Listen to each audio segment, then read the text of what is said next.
बंगाल का मुर्शिदाबाद जल रहा है और सिर्फ मुर्शिदाबाद ही नहीं, बंगाल के अलग अलग इलाकों से वक्फ कानून के विरोध में जो हिंसा भड़क रही है उसकी तस्वीरें आ रही हैं। परेशान कर रही हैं तस्वीरें, हैरान कर रही हैं। राज्य के मुख्यमंत्री का रुख क्या है, ये और भी ज्यादा विचलित करता है, क्योंकि वो सिर्फ अपील कर रही हैं, वो सिर्फ शांति बनाए रखने की मांग कर रही हैं। जहां पर योगी आदित्यनाथ कह रहे हैं कि लातों के भूत बातों से नहीं मानते, वहां पर एक्शन लिए जाने की सख्त जरूरत है। आप देख रहे होंगे बंगाल जल रहा है, वहां की मुख्यमंत्री चुप है, दंगाइयों को शांति दूत कहती है। अरे लातों के भूत बातों से कहां मानने वाले हैं, लेकिन सेकुलरिज्म के नाम पर इन लोगों ने दंगाइयों को दंगा करने की पूरी छूट दे रखी है। पूरा मुर्शिदाबाद पिछले एक सप्ताह से चल रहा है, सरकार मौन है। हर कोई जो देश के कोने कोने में बैठा है, जो बंगाल की स्थिति को सोशल मीडिया के एंगल से भी देख रहा है, वो भी ये बात समझ रहा है कि शांति बनाए रखने की अपील से काम नहीं चलेगा।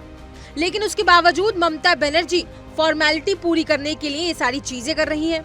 अब देखिए कितनी अजीब बात है कि जब मुसलमानों के साथ कुछ होता है, अल्पसंख्यकों के साथ कुछ होता है, तो ये सारे नेता हाय तौबा मचाने के लिए आ जाते हैं। और अब जब बंगाल जल रहा है, वहाँ पर हिंदुओं को टारगेट किया जा रहा है, हिंदू वहाँ से पलायन कर रहे हैं, तो किसी के मुंह से एक स्वर नहीं निकल रहा। ओवैसी कहते हैं कि मैं बंगाल सरकार का स्पोक्स पर्सन नहीं हूँ। सुन लीजिए क्या कह रहे हैं। देखिए, मैं वेस्ट बंगाल गवर्नमेंट का स्पोक्स पर्सन नहीं हूँ ईश्वर रेड्डी साहब, अनफॉर्चुनेटली।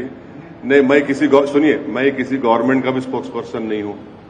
मैं अपनी पार्टी की तरफ से ये बात करने के लिए आया हूँ, और वेस्ट बंगाल की जो सरकार है उनके पास कॉम्पिटेंट लोग हैं, और मुझे यकीन है कि वो कॉम्पिटेंट लोग आपके सवाल का बेहतरीन जवाब दे सकते हैं। और आपको सिर्फ एक टेलीफोन कॉल करना है उनको, आप कॉल करो, बोल देते आप। हाँ हाँ हाँ, एक बात सुनिए, मेरे को मालूम था आप पूछेंगे बात, क्योंकि आपने आपके ऊपर के लोग बोले आपको, मेरे कहीं जा रहे तो पूछो बोल के। हम ये पूछ रहे कि जो डेमोलिशन हो रहा बुलडोजरों से, कभी उसका भी तो चला दो तुम्हारे चैनल पे। अरे कहां चला है बाबू? एक पूना महाराष्ट्र में एक गरीब की झोपड़ी थी, इंडिया पाकिस्तान का क्रिकेट मैच हुआ, कोई झूठा इल्जाम लगा दिए कि वो एक 14 साल का बच्चा कुछ नारा लगाया, उसको बुलडोजर लगा के तोड़ दिए। अभी उसका भी तो पूछ लो प्यारे। वायलेंस को हम कंडेम करते आए, कंडेम करते रहेंगे।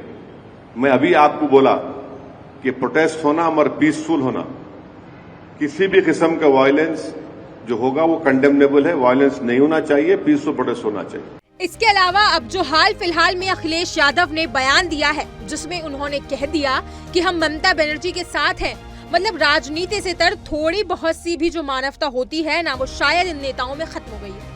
हिंदुओं के साथ वहाँ क्या हो रहा है, उनकी गाड़ियों पर अगर ओम लिखा है तो कैसे उसको तोड़ा फोड़ा जा रहा है, इन सारी चीजों को देखने के बावजूद क्या कह रहे हैं अखिलेश यादव कि हम ममता बनर्जी के साथ हैं। जी हाँ, अखिलेश यादव का एक बयान सामने आया जिसमें वो कहते हैं हम ममता बनर्जी यानी पश्चिम बंगाल की सीएम के साथ हैं।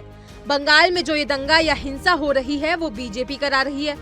समाजवादी पार्टी अपना समर्थन ममता को देगी। और इसके बाद अखिलेश यादव कई मुद्दों पर सरकार को घेरते हुए नजर आए। जैसे उन्होंने यूपी के इंफ्रास्ट्रक्चर को लेकर कहा कि प्रदेश में इंफ्रास्ट्रक्चर बदहाल स्थिति में है, अस्पताल में आग लग रही है। अगर झांसी की घटना से सबक लिया होता तो शायद ये कल की घटना ना होती। भ्रष्टाचार को छुपाने के लिए तो आग नहीं लगी, क्योंकि हमें जानकारी मिली है कि पिछले 7-8 सालों से सस्ते और घटिया सामान को लाया जा रहा था। मतलब आप सोच कर देखिए कि मानते हैं कि उत्तर प्रदेश के मुद्दे भी उठने चाहिए, लेकिन बंगाल पे आपसे उम्मीद की जा रही है कि आप कुछ बोलेंगे, तो आप कह रहे हैं कि ममता बनर्जी के साथ ये सब कुछ बीजेपी करा रही है। अखिलेश यादव का ये बयान सोशल मीडिया पर वायरल है, और सिर्फ अखिलेश यादव ही नहीं, कांग्रेस के ऐसे कई नेता हैं जो इस पर राजनीति करते हुए नजर आ रहे हैं। ऐसे ही एक नेता हैं राशिद अलवी, उनको जरा सुन लीजिए। देखिए, प्रोटेस्ट सिर्फ बंगाल में नहीं हो रहा है। वक्फ एक्ट को लेके मुसलमान पूरे भारत के अंदर प्रोटेस्ट कर रहा है। मुर्शिदाबाद के अंदर हिंसा शामिल हो गई, वो होनी नहीं चाहिए थी। लेकिन मुझे याद है जब गुजरात के अंदर भयानक कम्युनल राइट हुआ था, तो अटल जी जो उस वक्त प्राइम मिनिस्टर थे, उन्होंने कहा था कि एक्शन का रिएक्शन होता है। तो मुर्शिदाबाद के अंदर भी एक रिएक्शन है और इसके लिए भारतीय जनता पार्टी जिम्मेदार है। आप अगर किसी के मजहब पे जबरदस्ती हमला करेंगे, उसके नतीजे कुछ भी निकल सकते। हमने देखा है सलमान रश्दी के साथ क्या हुआ, हमने देखा है भारतीय जनता पार्टी की अपनी एक लेडी स्पोक्स पर्सन के साथ क्या हुआ, हमने देखा है कि गोल्डन टेम्पल के साथ क्या हुआ। किसी के मजहबी मामलात में मदाखलत नहीं करनी चाहिए, लेकिन Bharatiya Janata party anti Muslim, anti इस्लाम है, इसलिए उन्होंने वक्फ के कानून को जबरदस्ती थोपा है, जबकि पूरे देश का मुसलमान, छोड़ दीजिए कांग्रेस पार्टी क्या कह रही है, छोड़ दीजिए ममता बनर्जी, अखिलेश यादव क्या कह रहे हैं, जिनके लिए कानून लाए वो आपके खिलाफ हैं। सारे देश का मुसलमान प्रोटेस्ट कर रहा है, लेकिन भारतीय जनता पार्टी ने अपनी आंखें और कान बंद कर रखे हैं।